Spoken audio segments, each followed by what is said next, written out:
Hey, real quick before we start the show, just wanted to remind everyone that we've got Hack City this Friday. That's June 13th. Doors at 7, shows at 7:30, Union Hall in Brooklyn. You know what it's like. You know how it is. This month we got Wilfred Padua, Brittany Carney, and Lim, some special guests. Me and Jenny will be there. It's going to be a vibe. Please come through. Tickets available. Just Google Hack City Comedy or go to asian.asianpod.com or check out the link in the episode description. All right, when you're ready, NPR cool intro and action. So last year, I got to be on this podcast to talk about my new podcast, Proxy. The problem was that I'm a narrative podcast host, and the podcast I was guesting on was a comedy podcast. This great podcast called Asian Not Asian, hosted by these really funny comedians, Mike Nguyen and Jenny Arimoto. I was terrified. Could I hold my own with comedians? Would this be the end of my podcast career? In the drive up to New York from Philly, I rehearsed my answers and kept checking to make sure my black eyeliner was not smearing off from my nervous sweat. The podcast interview ended up being a lot of fun. Easy, mainly because of Jenny and Mike. They made me feel at home. They lobbed a bunch of softballs at me. And then this funny thing happened. After the recording, we were walking through the halls, and Mike mentioned he had a niche emotional conundrum that he might want investigated by Proxy. And just like that, I had nabbed my first case for Proxy. The case of Mike, the comedian who feels like he defied his fate by not becoming a doctor and is now filled with regret for the career that got away. Today, I talked to Mike face to face for the first time since his episode aired. Whoa. Okay, that's what I got. Yes. Yeah. Yeah.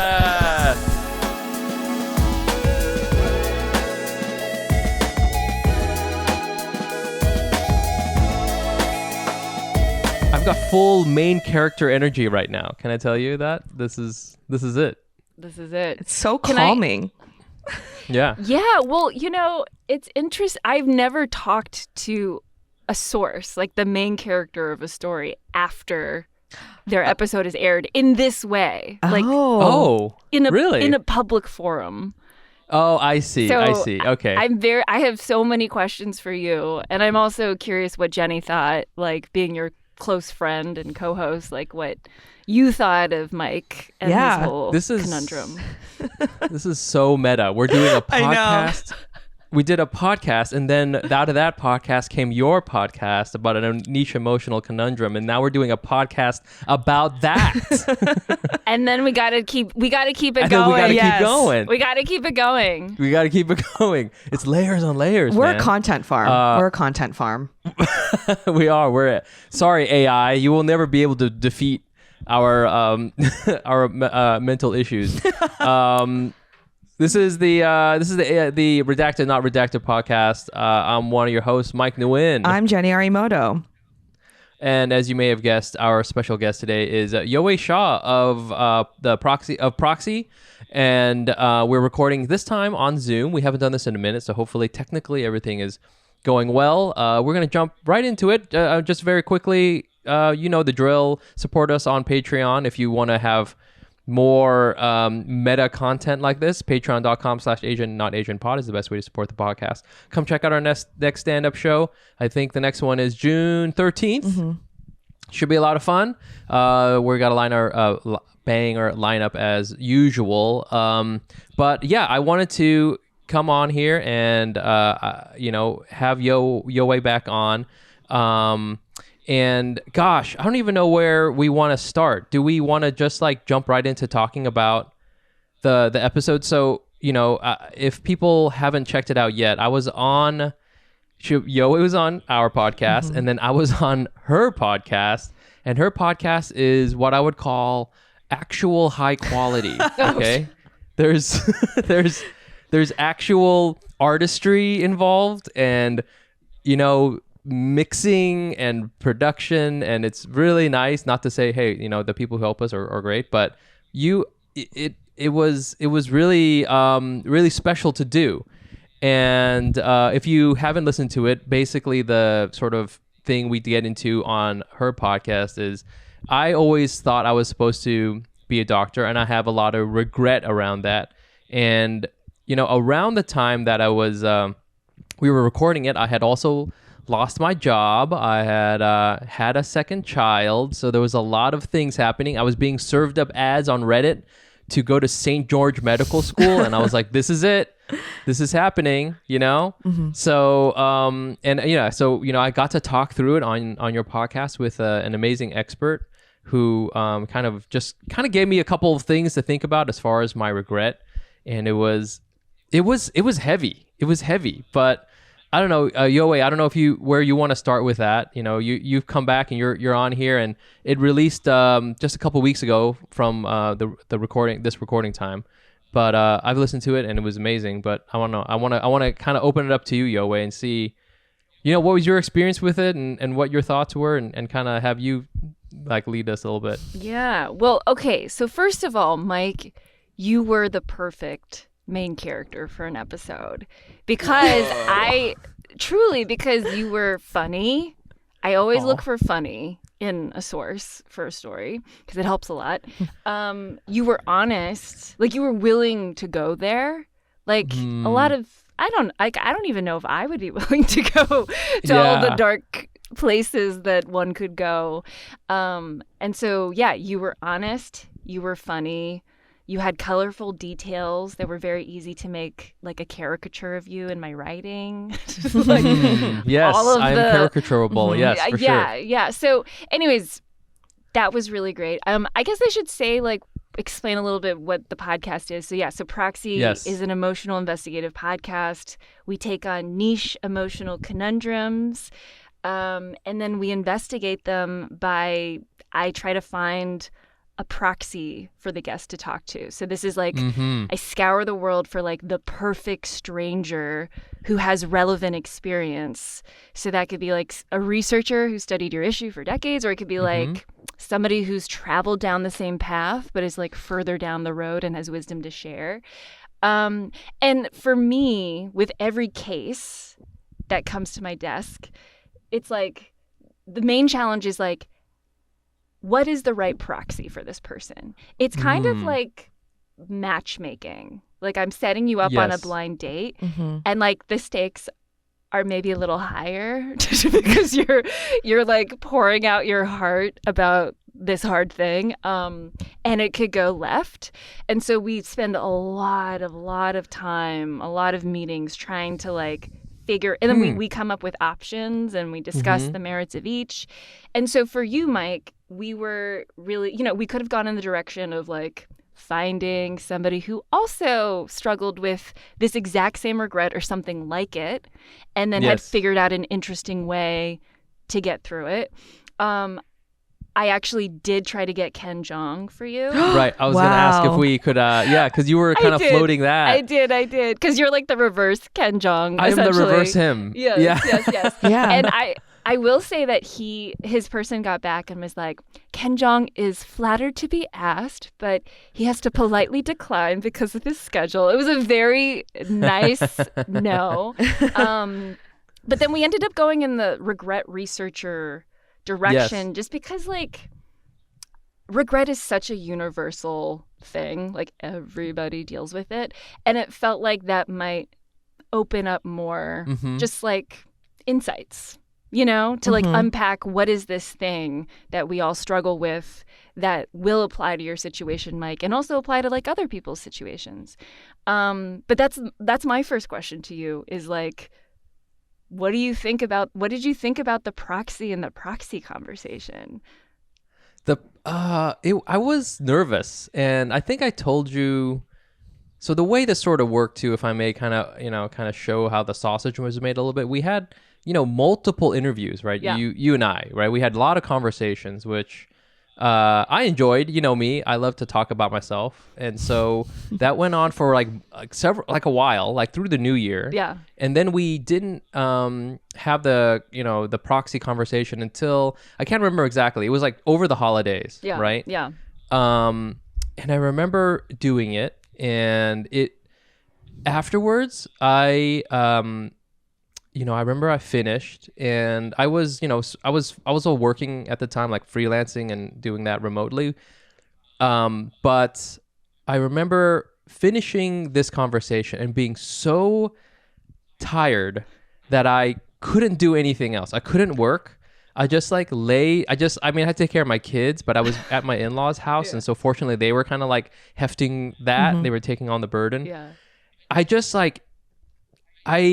tried to become a vegetable for a little while. I just kind of like lay on the couch, and I felt so exhausted mentally, and that should mean something because we're gonna get into this. I'm an extrovert, and I usually thrive on this sort of thing. I seek it out.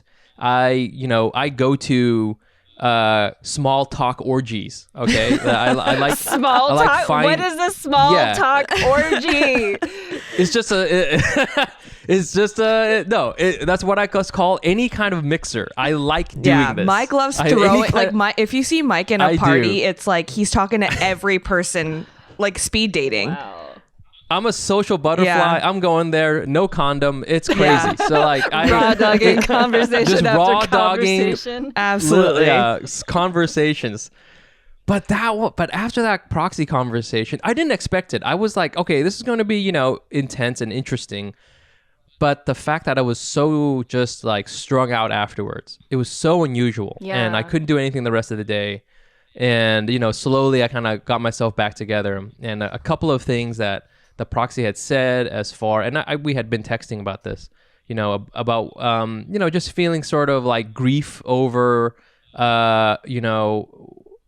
your choices or feeling sad about the state of something. Like sometimes you're just bummed out. I just remember that sort of ringing in my mind, and I go back to that all the time. Sometimes every time I think about becoming a doctor, I'm just like, I don't want to be a doctor, I'm just sad. Okay, that is my way of turning sadness into something. I was like, oh well, maybe I should be a doctor instead of being sad, so that was what it was like. And listening to it, I remember it came out. I was very excited to listen to it, and I was very nervous listening to it. It was very strange hearing myself, and in a meta sort of way, I obviously was there doing the recordings, but I never remember what I say. I just go into a white room and just forget. But all these things were coming back, and I was relating to myself in the third person. Oh my god! You're I was having like, a proxy of yourself.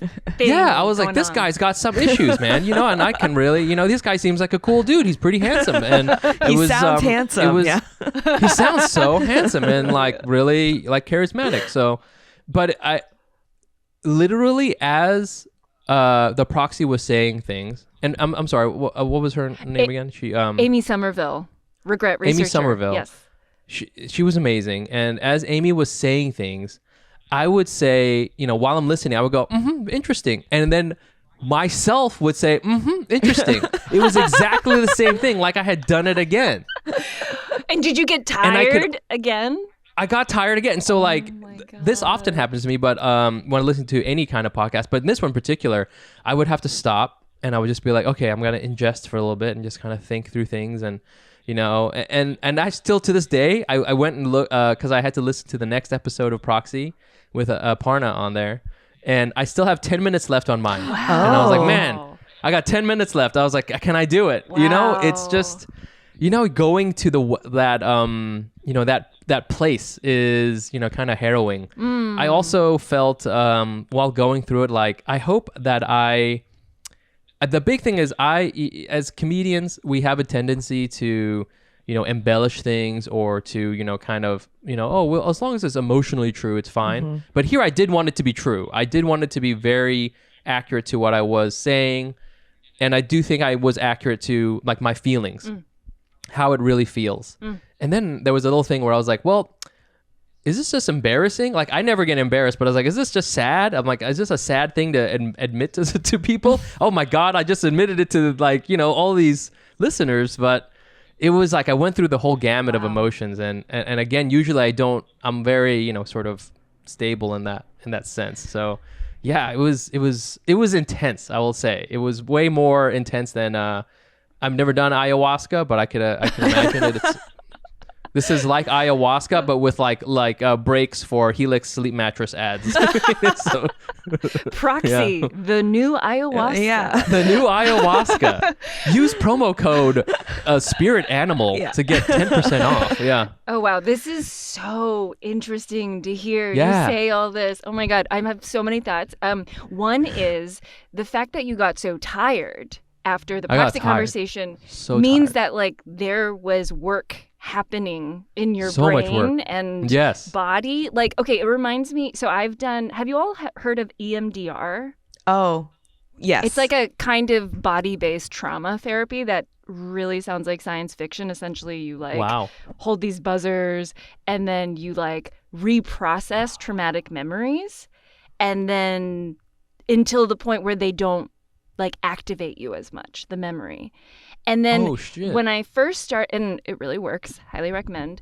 Okay. So when I did EMDR the first time, my therapist was like, okay, just so you know, you're going to get tired. Like it's different for everyone, like when it hits, but just prepare yourself. Like it might be that night, it might be 2 days from the session, but you're going to be exhausted.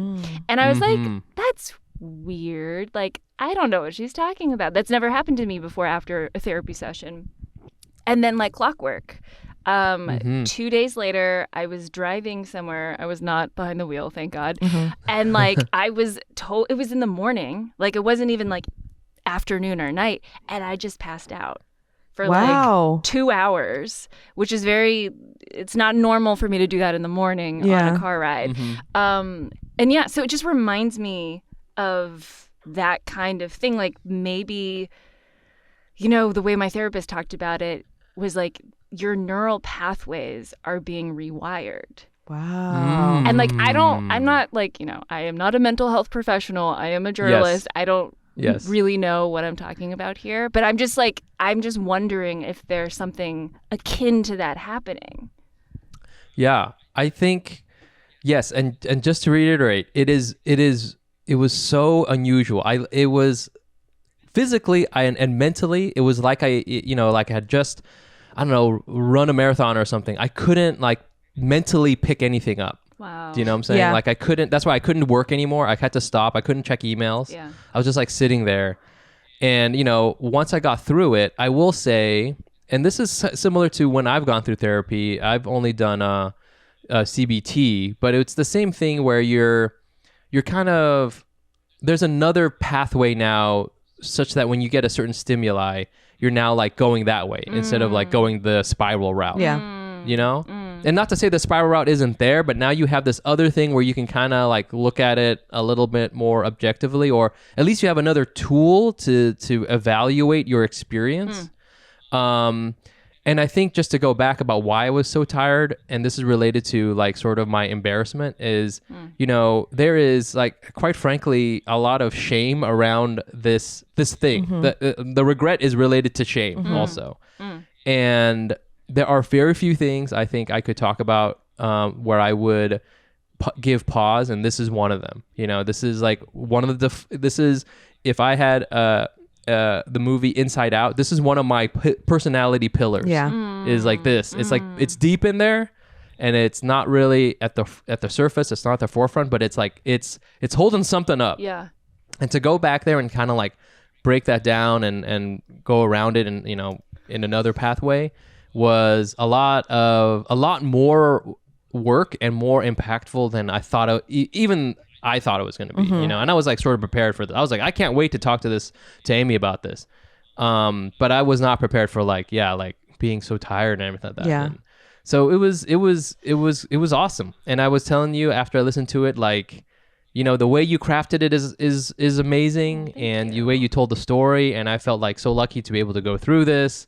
And, you know, 100% would trip balls again, you know, with you. Yes. Would trip balls with Proxy, the new ayahuasca again. You are like the coyote in the desert talking to me, and your like eyeballs are floating above your head or whatever. I'm like, yes. Yeah, you're puking out all your trauma. Oh my god. Yes, it was like that. That's such an honor. It's really an honor to hear, because it's like people are entrusting. It's a huge responsibility when like people are telling you their shit, you know. Yeah. And like I really want to be careful with how the process goes, and this is why we've thought about safety mechanisms, because like this is, we're not, we keep saying we're not therapy. This is emotional investigative journalism. Yeah. TM. Yes. But it is emotional work, and so we now have like a set of guidelines that we like think about when we assess, like, is this a case we should take on? Is it like traumatic with a capital T? Then it's not for us. Yeah. Definitely not. Do you have other supports? Like, are you in therapy? Do you have access to therapy? Have you been in therapy? And then we also like have a set of guidelines for how we go about doing the conversation. Because in the beginning, I was like, I was raw dogging it with you. And I'm just like so glad that it went okay. You know what I mean? Yeah. Because it could, like, every one of these is an experiment. And so we really want to be careful. Can I just tell you, though, about the vulnerability hangover? Because I feel like that's what you're experiencing. For sure. So I want to talk about the reaction, because I feel like yes. that might be helpful. Okay, so as of today, your episode is our most popular episode. Ooh, regret. Give it up for regret. So a lot of people have been writing in and finding your story really relatable. I've gotten, messages from people in the podcast world and outside who are like, that hit unexpectedly and helped them see a regret in their own life differently. And I'm going to quote from an email that I brought. Okay. So, it's kind of long, so I'm going to try to cut this down. Yeah. Though my family is filled with Jewish doctors instead of Asian ones, nearly every sentence you recorded out of Mike's mouth was a verbatim thought I've had. The fear of passing up a clear path to success for a much more nebulous and DIY career, the way that the, quote, if you can see yourself doing anything else, do that, maxim, feels like the world's most obnoxious challenge. Yes. And even though I knew that these evil thoughts flared up the most in times of general dissatisfaction, abject despair, hearing it all echoed back at me so simply was like taking the magic pill I've been waiting for. Whoa. All caps. You healed me. Whoa. Whoa. Which is That's really amazing. That's a testament to you, Mike. Like, that's me vomiting stuff up. Someone took that vomit, put it into a capsule, sold that at CVS. Take 2 of these, dude, and your trauma might be healed. That's promo code Spirit Animal. Again. So promo code Spirit Animal. Brought to you by Helix Sleep Mattress. Yeah, that's amazing. I mean, wow. I mean, I have a feeling, like certainly people will relate at least to some aspect that, even you at the beginning, as far as like being an Asian person who wants to, this is like the thing we all do, we're all interested in medicine and whatever. And that there's a lot of truth to that, right? And at the very least, I was like, okay, people kind of see what we're talking about there. But then it's always interesting because, what this person said, verbatims, right? Like we end up kind of, I don't know where they come from, how we tell ourselves these, but there's like these little phrases we have or thoughts we have, which are so universal, even though we think it internally, in my mind, it's like I know other people must be going through this, but in my mind, it's so personal to me. Yeah. Right. Right. And you're like, this is Mike's thing. You're like, this is like, I'm the only person who has experienced it like this, which is an isolating experience. And that's like, honestly, one of the main missions of the show is to like take those feelings and thoughts that isolate you, that you're like, I'm the only person that's struggling with this and it's really hard, and like connect you with someone who can like, it's like a support group, like a hug. You're like, oh, actually there's like solidarity with other people going through the same thing. Jenny, can I ask, like, did you relate at all? Oh yeah. I mean, first of all, I knew, like, I feel like regret is something that everyone has. It's interesting. I have regret in a different flavor. In that I sometimes regret not trying harder with comedy stuff earlier. It's like Yes. the opposite. It's almost like, Yes. and because sometimes I feel like I am in normie mode right now. Like I have like I'm back to a Normie. 9-to-5 job. You know, I'm like kind of like looking for stability in the past couple of years because of like family stuff. And sometimes I have regret, and like instead of going to medical school, I'm like, I wish when I was younger I went harder on comedy. So it's like a similar feeling, but it's like the opposite direction, which is like I wish when I was younger I went the reckless route of like using that time to like try harder, because like I didn't have family stuff back then in the same way, and I had a little bit more like freedom, and I think my frontal lobe wasn't fully developed yet, so I wasn't concerned about the future in the same way, and so yeah, there's like that part of me. I definitely relate to that piece of just like, I wish I tried something else. Like on the days that you're not happy, you go back and you're like, I wish when I was 21, I took an improv class instead of when I was 25, you know, as if that would have like completely shifted anything to any like degree. But totally, I feel very similar feelings on like those tough days when you're not satisfied with something. And it was so interesting hearing Mike talk about it, because I knew you have these grains of like thoughts about like medical school and stuff, but you always frame it as a joke. Obviously, because we're a joke, we're a comedy podcast. So like you say the things, and it's to me like almost like a joke, like punchline. But then hearing you talk about it in the context of Proxy, I was like, oh, this is like a real thought that you have constantly, and it's like a very deep, actual like regret, like feeling that you have. And I did not know that. I thought it was truly a punchline for us to be like, well, we could always go back to medical school, you know, or like, and I'm like, and I'll get my business degree or whatever. So it's also interesting hearing that part of it.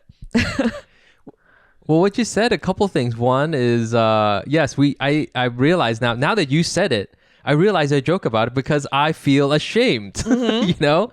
This is where this all comes from. Whenever I go back to something, it's because I feel bad about it, and I'm like, it's too painful. Even though it's been decades or whatever, and it's an open wound still, and so I cover it with this Vaseline called comedy, right? And I just you know, I just kind of, oh, it'll be fine. It's a little bit. It smells a little bit like almonds. It's fine. I don't need to. We're just gonna cover it up.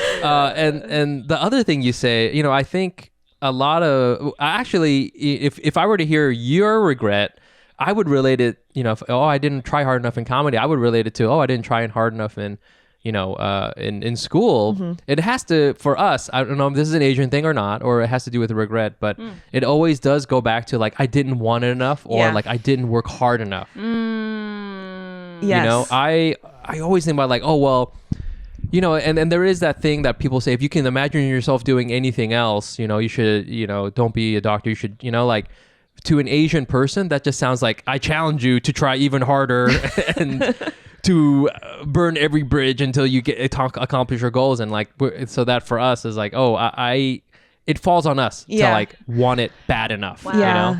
That's so interesting. I am putting it out there to any listeners who are social scientists and can do a study about this. Because, like, the culturally coded, like, the core regret of, like, I didn't try hard enough. I feel like that is so Asian.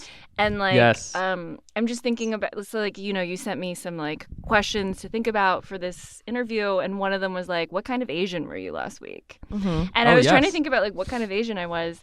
And I was like, I think I'm like in that space where I'm like, I don't know why this image comes to me, but I'm like in a squat and I have a toothpick. Like I'm in the Asian squat and I'm in sandals. I have a toothpick in my mouth.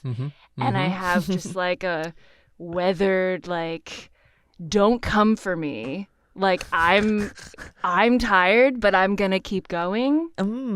Like it just like this, like I'm in this try hard space with my podcast where I'm like, you know, I quit my part-time job that was paying the bills. I took out a loan. Oh, what? I'm like really going for it this year, trying to make this like my full-time thing. And I'm just trying as hard as I can, because I was thinking about it because like, you know, it's like if I don't try hard now, I will always regret it. Yes. Like that's yes, like because yes. that's what my husband was like. We were going back and forth. Like, is it okay to go into debt? Blah, blah, blah. Yeah. And it's just like, you know what? You're always gonna look back on this. Like, and if I don't succeed, fine. I Yeah. probably won't succeed. You know, but it's like I just gotta try. Yeah. That's No, you gotta send it. Yeah.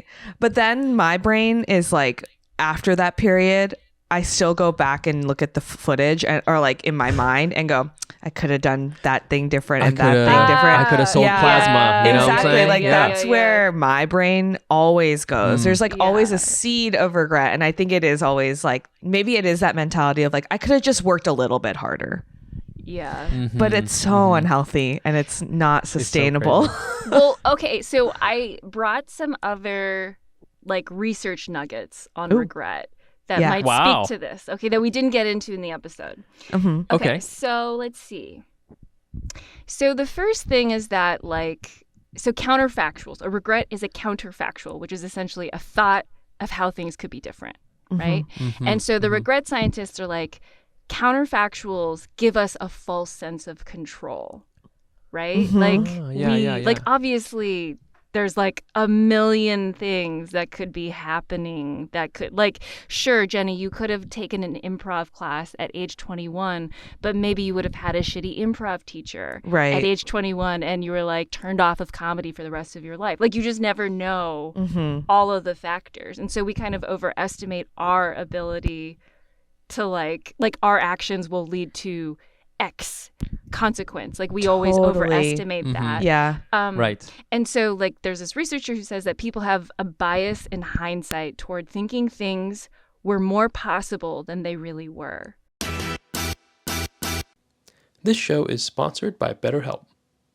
Since I became a dad, I've realized just how much is on a man's plate. It's not easy juggling work, family life, personal fulfillment, and it's even worse because there's this whole message out there that men just need to man up. But I think it's so important for you and for your loved ones to be able to talk to someone. I've been to therapy and I literally use what I have learned in therapy every day when I'm feeling stressed out or I feel like things are just getting to be a bit too much. I think it makes me a better dad, a better husband, and yeah, even a better comedian. With over 35,000 therapists, BetterHelp is the world's largest online therapy platform, having served over 5 million people globally. It's convenient too. You can join a session with a therapist at the click of a button, helping you fit therapy into your busy life. Plus, switch therapists at any time. As the largest online therapy provider in the world, BetterHelp can provide access to mental health professionals with a diverse variety of expertise. Talk it out with BetterHelp. Our listeners get 10% off their first month at betterhelp.com/Asian. That's betterhelp, HELP.com/Asian. Yo, it is finally hot here in Brooklyn, and my dudes, it is so humid. All that heat can increase hair shedding, while a packed schedule, we're talking about summer weddings and barbecues and parties, can add stress, which can impact your hair. Nutrafol's whole body approach and clinically tested formulas support your hair from within, so you can focus on living your best life all summer long. You may have heard of Nutrafol's hair growth supplements and wondered, do they actually work? It's a fair question. Many hair supplements overpromise and underdeliver, but Nutrafol is different. As the #1 dermatologist recommended hair growth supplement brand, it's trusted by over 1.5 million people, that's a lot, and is clinically tested to deliver real results in just 3 to 6 months. Thinning hair is different for men and women, so a one-size-fits-all approach to hair growth doesn't cut it. Nutrafol has multiple formulas for men and women that are tailored to different life stages such as postpartum or menopause and lifestyle factors such as a plant-based lifestyle, so you can get just what you need. Plus, users of Nutrafol men reported no impact to sexual performance. Building a hair growth routine is easy. Order online, no prescription needed, enjoy free shipping, automated deliveries, and up to 20% savings with a Nutrafol subscription. Plus, get free naturopathic doctor consults and a Headspace meditation membership. Start your hair growth journey with Nutrafol. For a limited time, Nutrafol is offering our listeners $10 off your first month subscription and free shipping when you go to Nutrafol.com and enter the promo code ASIAN. Find out why Nutrafol is the best-selling hair growth supplement brand at Nutrafol.com, spelled Nutrafol.com, promo code Asian. That's Nutrafol.com, promo code Asian. And he Yes. contacted people in senior year of college to add more classes. And then he contacted people like years later. And like basically when he contacted people years later, they were like, oh yeah, I could have added more classes, of course. But then the people in senior year, when he asked them like, could you add more classes? They're like, no, I'm way too busy already. Like I just possibly Yeah. can't. Yes. So it's just like imagination and time always smooths over these inconvenient details. And then here's another, just my other little research nugget that I think speaks to what you're talking about, Jenny, is so there's basically regret researchers have found that like we regret action more in the short term and we regret inaction more in the long term. Bars. Oh, bars. So they have Bars. They've studied this and they found that in the long term, so basically it's easier to imagine. We regret action more in the short term. It's easy because we know what the consequence is. Right. And then It happens right away. It hurts Yeah. more because you're like, oh yeah. It hurts immediately. It hurts Right. immediately. And then you're like, well, now I'm going to make a change. Yeah.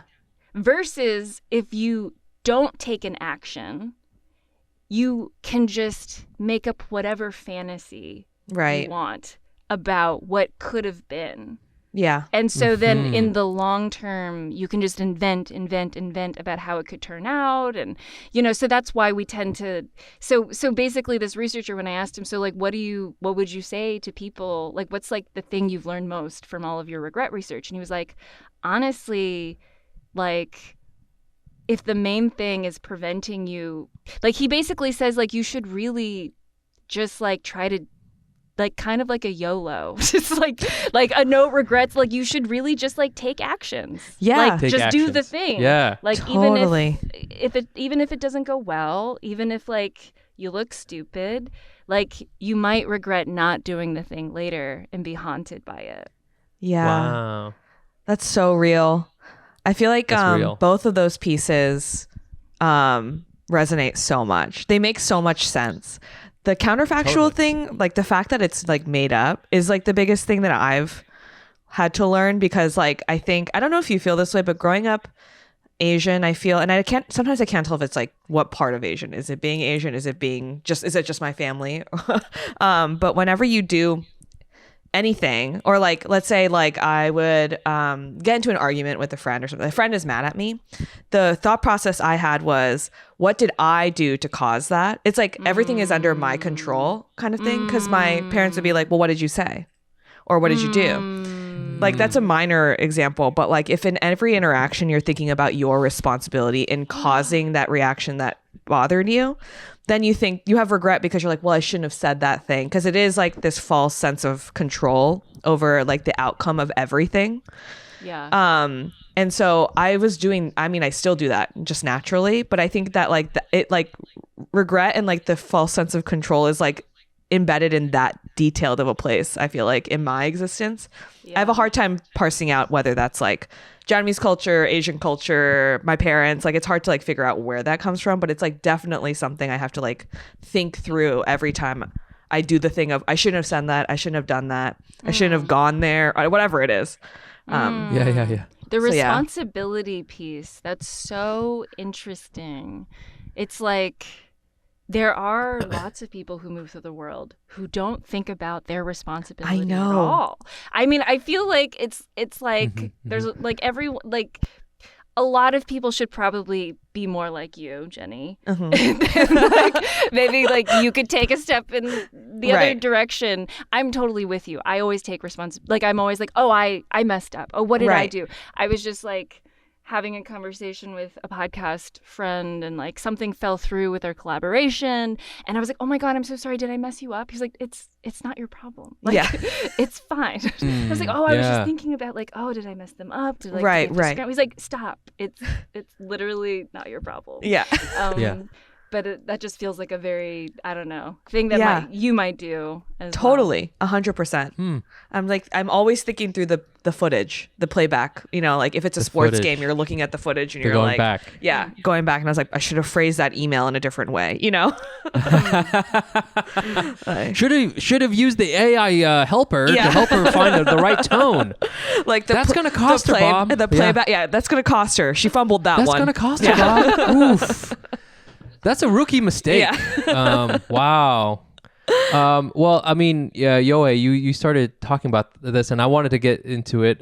Just about we were at all certain points, like while we were talking, where we've all met, been or have been or continuing to be layoff girlies and boys. Right. And, at different points, we all got laid off and we all had those different experiences. And you had a proxy about it, which was an awesome one, by the way. It was so, man, it was like, thank you. Oh, it was so good. And, I want to see what your updates are. First of all, it sounds like you're going to YOLO it. You're taking out the loan. Terrible time. High interest rates. Truly the worst time. You're doing it. Truly. Okay. The economy might implode. Yeah, truly exactly. the worst time to be taking such a risk.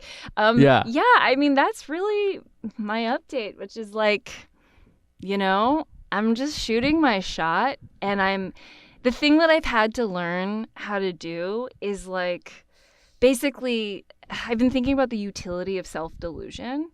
Because it's I like this. I just, basically, there have been a lot of ups and downs, as one might imagine when you're taking such a risk. And I think in the beginning, I was like, oh, it's totally going to be a hit. It's going to be like pop off immediately. And like, I'm going to get all the Patreon members I need. And like, I was so sure that it was going to succeed when I launched last year with the layoff series. I didn't even realize I was deluding myself, but I was deluding myself. And then like it did not succeed. And then I had a campaign to get to a certain number of Patreon members last summer, and that didn't get to where it needed. And then it started to dawn on me the very high likelihood that I will not succeed in this terrible podcast economy and economy more in general. And then I started to get bummed out and depressed and unable to do the work. Because I was like, well, what's the point? Like, it's so far away. Like, there's no way it's ever going to work. And then after like a month or two of like wallowing and being like not very productive, I was like, okay, I need to get back to the original delusion place. Like, basically what I need to do is I need to delude myself into thinking, like really believing in every bone and every cell of my body that this Proxy is going to be a hit. It's just a matter of time. And and I need everyone in my life to participate in this collective delusion. And I had to I kind of had to cut some people out of my life. And like, well, the people who love you, who are like, I don't know if that's such a smart idea. Maybe you should get a job with health insurance. And, people who love you and mean well. But like right now, that is not the energy I need. I need people to be like, oh, it's a matter of time. It's just like, it's going to happen. And so I think that's like one of the main, like, I guess, lessons of my current update in life is just the emotional gymnastics that you have to put yourself through every day to make sure you're staying in the like delusional, like the delulu space. Yeah. Yes. The zone of delusion. Exactly. Yeah. That's so real. Do you ever, this is for, I guess, for Mike, but like there are comedians where I'm like, they are still at it. And sometimes you're like, I can't believe you're still at it. Inside, in my mind. Right. I think that I'm just like, wow, I guess you're still grinding. And, I don't see it, but they believe in themselves so hard. And I actually am so moved by that. Yes. That motivates me more than anything. I'm not saying that's what you are, but I am like, I'm just saying, Yeah. Woof. No, I'm the biggest wow. Proxy. Yowei, you're still at it. I'm the biggest Yowei and Proxy fan. I What? like for truly like You are. I am. Mike are. was like, go listen to these episodes, and I was like, Listen to the done. episode, you're like, I already did I'm it. listening to I it in listened to real them. time You do, because I yeah. love your podcast. I've been a fan since Invisibilia, like truly biggest fan. But I'm talking about the people where you're like, I don't know where they're getting their drive from, and that gives me so What much are they? hope because I'm like, oh, it is just like. It's just like the world that you have in here. It's like if you really believe you can get it, you just keep going in a way that like sometimes I wish I had more of that. And I was like, just like, you know what? I'm just going to grind because I like doing it and I'm going to get there. I'm the opposite way where I often am like, I won't get there. And then like 5 people have to rally around me like, you can. So yeah, I also need, I want to work on that like self-delusion a little bit because I know that that's like part of it is just like having the confidence and like the like motivation to get out there. And I'm like I'm so quick to be like, I shouldn't be out there. Like that's like my first instinct. So yeah, that's great. I love that. I mean, what a journey, but I feel like it's a great place to be. Oh my gosh, Jenny, I feel, well, there might be another Proxy episode brewing. We'll talk. Oh, everything's content, baby. We gotta We're gonna go around in circles. And then we'll come back and we'll talk about Jenny's episode. We're gonna be. This is the inception of podcasts. We gotta go deeper. One more layer. Yeah. One more layer. One more. We're gonna be recording a podcast while recording the podcast. And then that podcast, we're gonna do a proxy of that one. Yeah, what's going on? And then we just keep going into like even deeper, like smaller closets that are acoustic proof, that are inside of a smaller one, and it just gets. That's wild. I hear you, and I think there's always like there's a phase where you need to be delusional, and I think for a creative person that's like a lot of it. And there's a phase where you're going to be more like, I need to reassess, you know? But then you got to go back into like the delusion part. Yeah. It doesn't make sense to do this like at all, right? It doesn't. Yeah. I did want to ask, you were back on NPR. You were back on Invisibilia recently. Yes, I was. Yo, what was that like? Was that like seeing the ex, you know? You got the killer... The breakup bod? Huh? I do not have the breakup bod, unfortunately. Well, yeah, so basically, like, I have been trying as hard as I can to get back on NPR on the Invisibilia feed for like, I've been conspiring. I've been pulling. Yes. Been making moves. Just making moves, trying, asking for them to air an episode of Proxy. Yeah. And so, like, honestly, I was... Like when I finally got the call that it was happening, I literally jumped up and down on a sidewalk because I've just been trying to like let Invisibilia listeners know that there's like a new show I'm making because otherwise I don't have a way to get to them. Yeah. You know, like no one is really covering Proxy. I haven't had any luck getting press. I'm like, damn. Like now that I'm on the other side, I have so much more compassion for people pitching me as a journalist to cover them. And like I don't have a marketing budget. You know what I mean? It's just like that really is the only way to get to people. Yeah. And let's see. Yeah. So it's kind of like I've had to keep cordial relations with my ex. With a powerful ex in the hopes that they will throw me a bone. Yeah. And then they finally did. You know, the you up, you know, late night, 2 a.m. And now I can peace out. Just kidding. Okay. Just kidding. Everyone should donate to their local public radio station right now. Yes, Immediately, things are really bad. Yeah. But I like that, you know, I love it when you have some sort of like goal that's really important in your mind, maybe, you know, like that, okay, I'm gonna get on this show and I'm gonna whatever, get this many followers, and you know, in the grand scheme of things, maybe it's like not, you know, the end all be all, but it's still really, really important for you. And when it happens, it's you just feel so like, oh man, what the white girls are saying as far as manifesting, that's real. That's some real shit. I just manifested into the universe, you know, and it just happened. You know, I'm lighting the candles. I'm doing the incense, you know, like, I love it. Yeah. Dude, I think the I mean, it's very controversial, manifestations. Mhm. But I will say I finally caved and started doing them over the past 3 years since my Mhm. layoff. Mhm. And like, I do think that they have contributed to they have helped me get to a delusional space. Okay. Like Yes. truly, like Yeah, they have yeah. helped.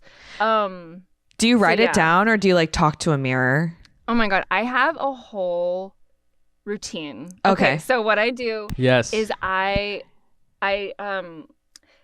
okay, so I do my morning pages. Shout out Julia Cameron. Yes. And then wow. I have my manifestations I've already written out, and I have I like edit them for every year. Mhm. And then I open up my photo booth app Mhm.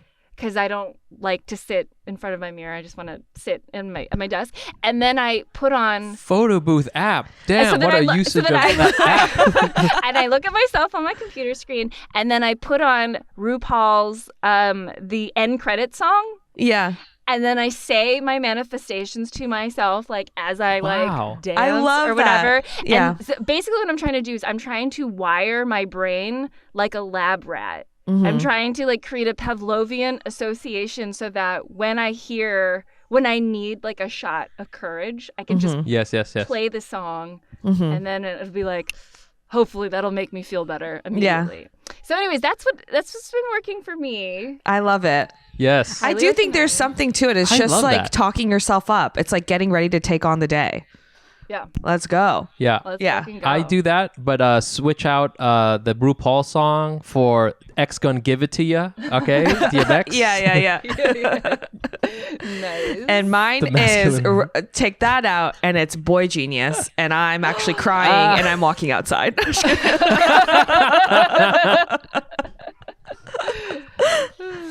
Oh my gosh. Wow.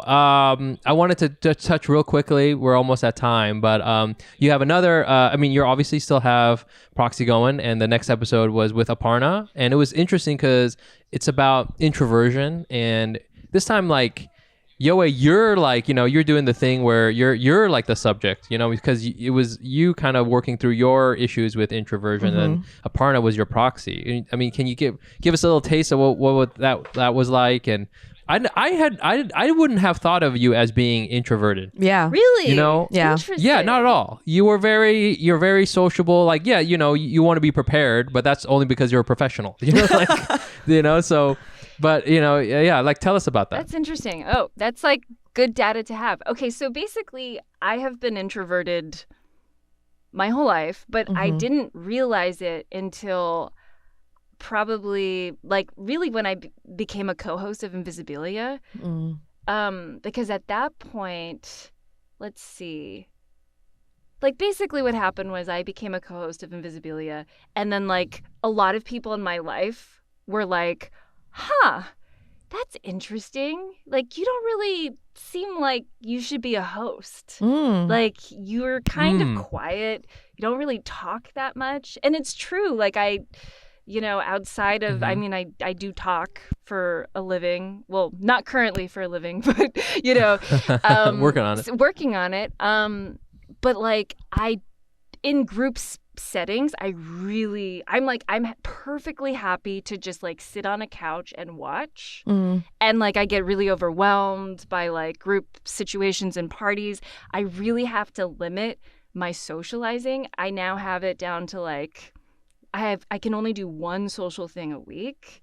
Oh, wow. And Okay. And I have to prepare for it. Yeah. I have to prepare for an interview. Like I have to make sure like I'm not talking. I don't have like meetings set up ahead of time. Like I have to conserve my social energy.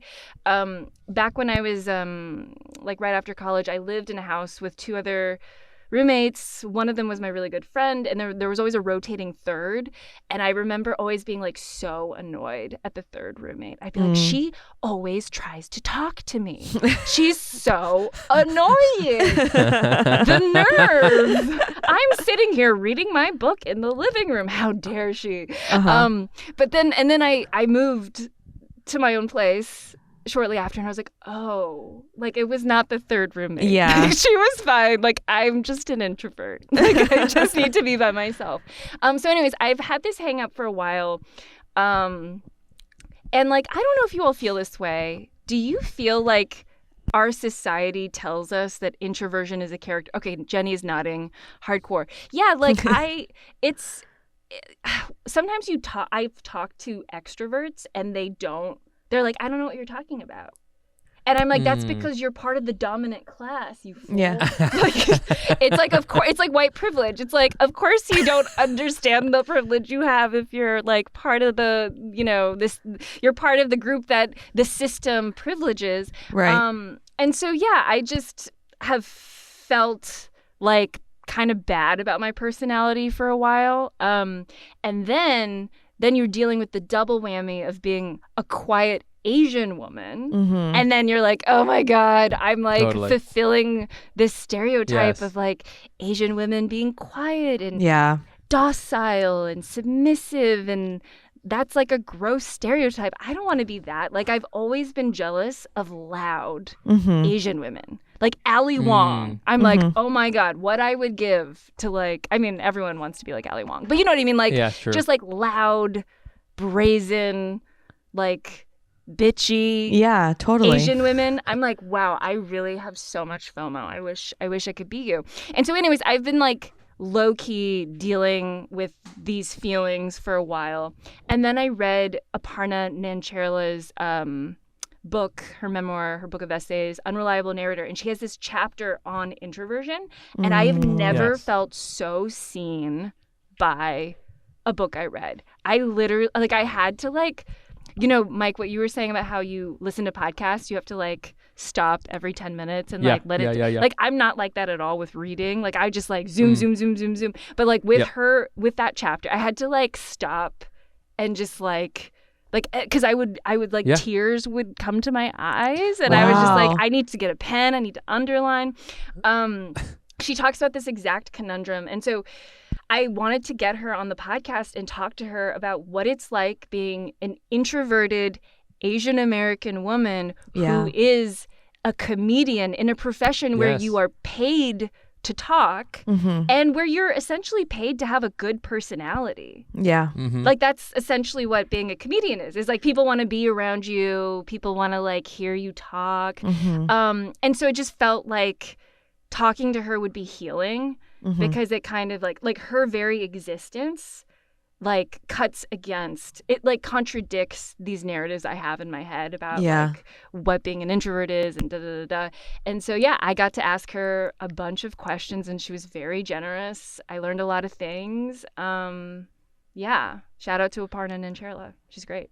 That's great. It was such Yeah. a good episode. I feel that so deeply. I feel like the world, like the characteristics that are celebrated in our world are aligned with like extroversion. And maybe Yes. it's also aligned with like male extroverts. Like Yes. people who are Yes. like speak their mind, they're loud. Like in a work environment, that's what's really celebrated. Yes. Not like the someone who wants to like needs time to like think and like process and do all that stuff and like re-energize alone. Like that's not something that the world is like, yeah, promote that person to CEO or whatever. Yeah. Yeah. Well, it's like, so I learned this from reading this book, Quiet, by Susan Cain. But like, basically, like, the fact that extroversion is kind of the ideal personality type has not always been the case. This is what she argues. Like, I haven't like fact checked her research or whatever, but this is what she argues is that like introversion used to be in. Like, it used to be like all about like your inner, like the quiet, stoic, like that kind of personality was like, wow, what are they thinking? They're so smart and honorable. Yeah. like they're not trying to put themselves out there and be annoying. And no offense to extrovert, but like, you know what I mean? Like, that's kind of what was in. And then that was also when like we had a more agrarian society, when like you didn't have to like make a good impression on strangers because people weren't living in cities meeting new people all the time. And then with industrialization and then people moving to new cities, suddenly you have to like basically say who you are. Basically like, tell people like, this is who I am and I need to charm you and that's how I need to get a job and and that's how I need to find a mate versus like being in a small town where everyone knows you since the day you were born. I see. So anyways, that was also very like freeing to Yeah. learn that like, oh, it's not actually like extroversion is absolutely the best personality type. It's Right. just like something Society. that our culture, Yeah. that's something that our society's like, that's what's up at the moment. Yeah. So yeah. Did was it also exhausting for you after you had your proxy conversation? Did you have to lie down on the couch for a while and just kind of like I don't know, yeah. You know what? I had, because I'd read her book, I like had already had the experience. I see. Do you know what I mean? Like I'd already gotten, yeah. I think like me like having that emotional experience, having to put the book down and then like reread it over, like that was my like post proxy moment. Yeah. Was You like had you reading. had some of the neural pathways already kind of Yeah. blazed. Yes, a little bit. exactly. Nice. Yeah. So, Wow. well, I do have a question before we go, which is like, Okay. Aparna says that most comedians, like a lot of comedians, are actually introverts. Yes. Yes. And like there's actually been a study done that like shows that professional comedians, they test lower on extroversion on the spectrum than the average person, which I thought was really surprising. I remember. Yeah. And so I'm like, so yeah, what's the deal? Like, tell us.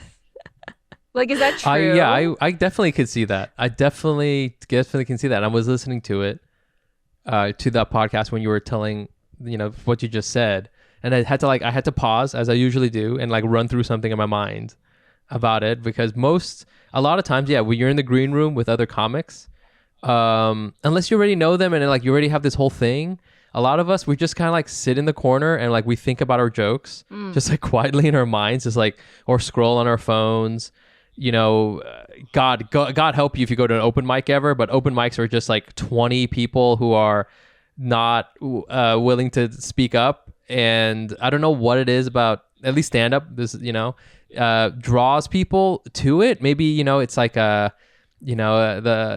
fact that you kind of want to run into the thing you're afraid of. But it's also, I think stand up is a thing too, where you think you're out and you're like engaging with all these people, but it's a performance. And so it's not quite the same as I'm interacting with people and having small talk and like using my social battery. I'm like going up and becoming like a caricature of myself a little bit and performing and putting that out there, and and then withdrawing. A lot of comics I know will perform. There's this one comic I know who's very successful. He'll perform and then he immediately leaves.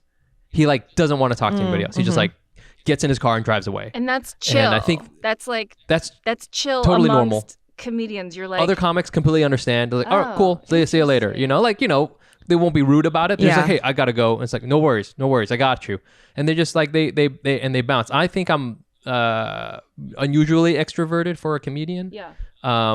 And so I mean, Jane, what do you think? I think similar. I think that even in the improv world, I think that both what comedy provides is a structured place to perform. So it's almost like Yes. there are rules. You go on stage and you like get to talk. And I think that actually is that structure provides some comfort to people who are introverted, because it gives you like a very specific way to like talk and speak your mind or whatever. Yes. So I think it like probably for people who are non-comedians, you think, oh, you have to be extrovert to do that. But I'm like, actually, like once you get over the hump of learning to do it, it's like there are rules to it. And that is what makes it like, I think it draws a certain type of person. Not saying everyone's an introvert, but it is like more introverted people than you think.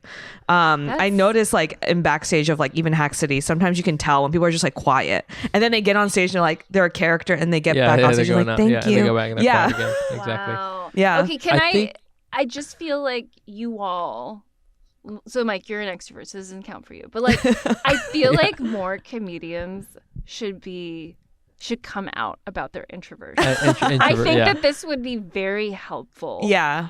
I towards agree. undoing the stereotype about introversion being a character flaw, because comedians, again, like you all, like Yeah. that is what a comedian is. Like you have a Totally. good personality. Like that's what it's all Yep. about. Yep. Oh, thank you. I think if you should, and maybe this will help you understand as an introvert, because sometimes as much as I'm an extrovert, the thing that is nice about stand up, and the thing that got me into it was, as an Asian man, sometimes people wouldn't necessarily look to my whatever opinions or advice or whatever, or like I would get talked over all the time. It happens less now, but all the time I felt in my 20s I would get talked over by whoever, the other people in the room. With stand-up comedy, none of the usual social barriers are there.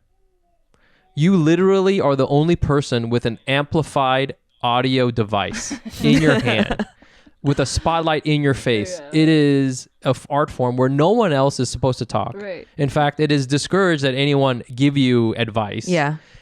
You are only you and your mind and to me, introverts, it's not like they don't have anything to say. They want to say it, they just don't have the platform to say it because they have to go through like all the social nonsense in order to get to it, right? Yeah. They don't want to do the small talk. They do have an opinion. Yes. And so that's what's cool about it. So like if you want to do stand up, Yowei, you just No. this is the thing. If you ever wanted to say something, There's literally just get the mic. no way. No one can stop you. At the end of the day, Mike is just trying to get Yowei to do stand up. Do it. Somebody. Jenny, you do it. I'm going to get somebody here to do it. Wow. Oh, so Jenny, you don't do stand up. I don't do stand up. I'm an improviser. I think one day I'll try. I think I'm going to try once at Hack City. Yeah, but you're going to do it. You're going to crush it. the interesting thing is I was hardcore introvert as well. Really? Yes, with therapy, I've recently, the last time I took a Myers-Briggs test was the first time I've switched to an extrovert. Wow. Whoa. I'm like slightly more extroverted. Like before I was like Yeah. 51-49 introvert. I think I'm now like 54 extrovert. Yeah. Yeah. So I've like switched to the other side. So I've become Yeah. more extroverted with age, which is interesting because most That people is- would say it's the other way around. It's the other way around. Yeah, interesting. I've talked to a personality researcher and he said, yes, most people tend to get more introverted with age. And the other thing he said that you're bearing out through your therapy is that you can change where you are on the spectrum. Like you can do work and exercises and push yourself to be more introverted or more extroverted. You probably won't change like a shit ton. Yeah. But like you can move where you are. So I think Yeah. that's like also a really hopeful kind of thing to know. Totally. I've changed and it wasn't even trying. It just happened. I think this podcast is part of it. Like I think all these things like performing on Hack City and like hosting was a Yeah. part of it. Like there's a lot of stuff that's like been a part of it that's like moved me more towards an extrovert. But for sure, my tendency is still like I need alone time and quiet time to like recharge. Yeah.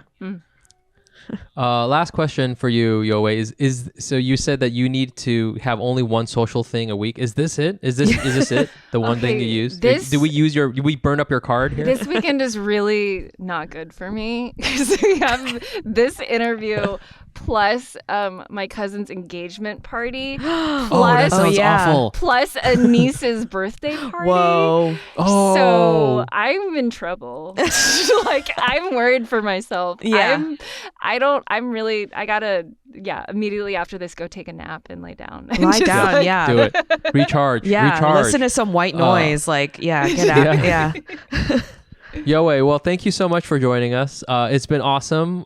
We'd love to just see you again. I know. Come hang out, come up to New York, or we'll come down to Philly, something like that. Yes. One more time, hit the listeners with where they can find you and your work. Yes. Okay. So Proxy, you can subscribe wherever you get your podcasts.